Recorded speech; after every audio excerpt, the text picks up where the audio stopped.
Hey, what's going down, everybody? This your boy Jay Mason inside the Time Machine on WUAG 103.FM, playing the best of new and old school hip hop, R&B, and everything else in between. With me on the phone right now, I have legendary BT VJ, unseen VJ by the way, Alvin Jones, the voice of Video Vibrations. Mr. Jones, welcome to the Time Machine. Hey, man, how are you? So good to be on the show. Thank you for inviting me. It's no problem, man. It's definitely an honor for me to be interviewing you because I've interviewed Donnie Simpson. Basically, this was back during the golden age of BET, in my opinion. Mr. Green-Eyed. Yeah. Yes, the green-eyed man himself. Now, go ahead and tell the people about how did you get your start in radio? Really, I got started in radio doing morning announcements in high school. I wanted to get into television and radio. And I said, there are folks who are, that do the morning announcements in high school. Let me try that. And that was my first parlay into broadcasting.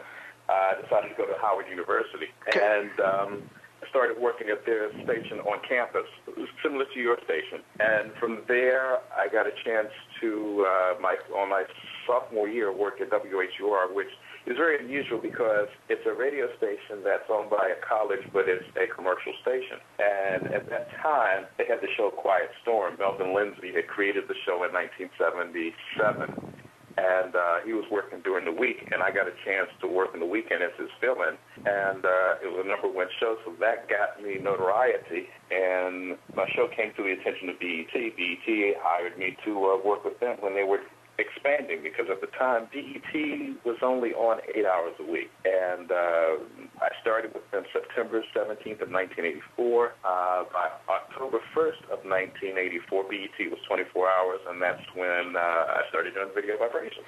Okay, now you worked with Donnie prior to BET at 93 WKYS in DC, correct? Well, actually, we started working together in 1990s when he hired me over from WHUR, but we were competitors in radio, and then of course sidekicks on BET. And then one day he called me, and I thought he was looking for Jeff Newman, who was his producer. He said, "Hey, Alvin, it's Donnie." I'm like, "How you doing?" And I'm thinking he's saying, is Jeff around? But he said to me, he says, "Listen, I know you were interested in coming over to KISS FM. Are you still interested?" And I'm like, "Yeah." So we got a chance to work together in radio and in TV on the same team, and that was fun. Mm-hmm. Now, Video Vibrations came about in 1984, correct? Yes. So the this first show was October 1st, 1984. So this was back during the days of Greasy Pillows and Michael Jackson and Betamax and things of that nature. Now, explain to me, what was that first show like and putting that together? Well, it's interesting. We were using, and it's funny you should mention that, we were using 3/4 tapes, which were kind of large format tapes. And it's not like today we have the betas and you have them on, you can have the tapes in the computer system and pull it out. We literally, because Video Vibrations at that time was 4 hours long, from 4 p.m. to 8 p.m., and we would stack these videos, which were, by the time you stacked them, about 3 feet high, and we literally had to carry them from the office all the way down the steps, around the corner, and back up the steps to the control room. So you had a whole stack of videos that you had to have, and then we had 4 machines, and one machine was just for the commercials, and the other 3 were for the videos. So it was 2 people. I did the audio as if I was a DJ, and cut the mic on, and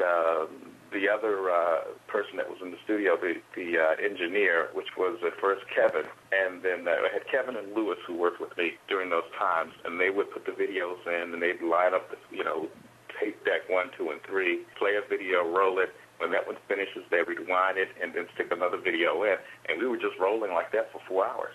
Wow.